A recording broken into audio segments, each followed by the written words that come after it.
Hi there, my name is Mikaela and I just finished my 200-hour teacher training at Sonic Yoga. I'm here to cue us into the pose of the month, which is Tadasana, or mountain pose.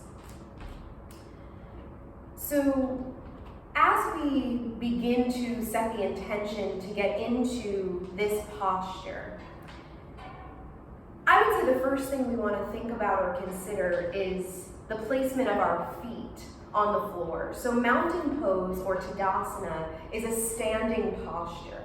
And so we can look down at our feet and make sure that our big toes, the big toe mound on the inside of each foot are touching, and that the heels are actually slightly apart. So you want to see somewhat of a V shape coming from the tips of the big toes back to the heels.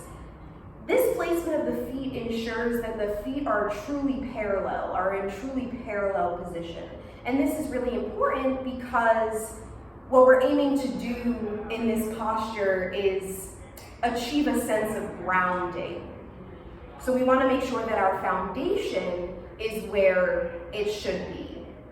So once the feet are positioned in that way, then we can begin to travel up the legs. And so you want to feel a lift up out of the feet. And you feel that lift by pushing into the big toe mound and the pinky toe mound and either side of the heel super hard into the floor. And while you do that, and as you do that, you want to feel a lift up through the inside of the body. So up through the inner arch of each foot and up through the inner thighs, up through the center, and you should feel that lift in the lower abdominal area. So that's the lower body.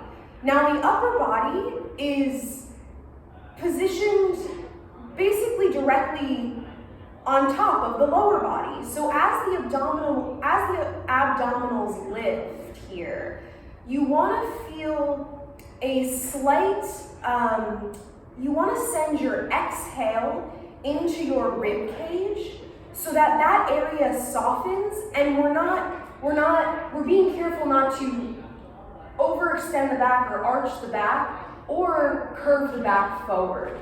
So sending the exhale into the rib cage and softening in the front side body allows for a subtle relaxation in the back side body, one in which allows us to truly lift out of the crown of the head. And that might take a little bit or a few tries to really feel that and to really discover that in your own body, because we all do what we do in life, and therefore our spines are in all kinds of positions all the time. So your individual anatomy might require something different than somebody else, and that's fine, that's perfect.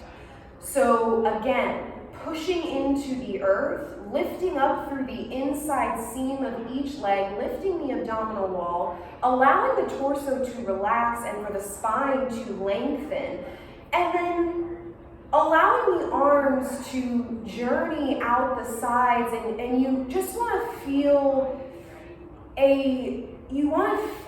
that there is energy emanating out the ends of the fingertips. You want to feel that there's energy emanating out of the fingertips towards the earth. So the hands don't necessarily need to be very active or very charged with energy or placed in any way. You just want to feel that there's a relationship there between the arms and the hands and the floor. Once all of this is set, feel free to close the eyes or choose a focal point or a drishti to focus on in the posture.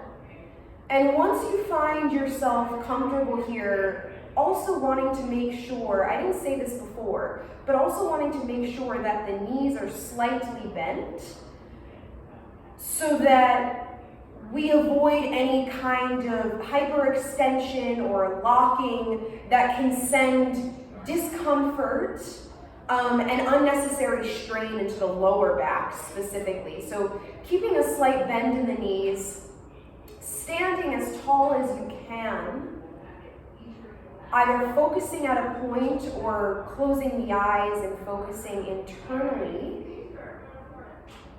Lifting the chest ever so slightly, allowing the heart to open ever so slightly towards the sky.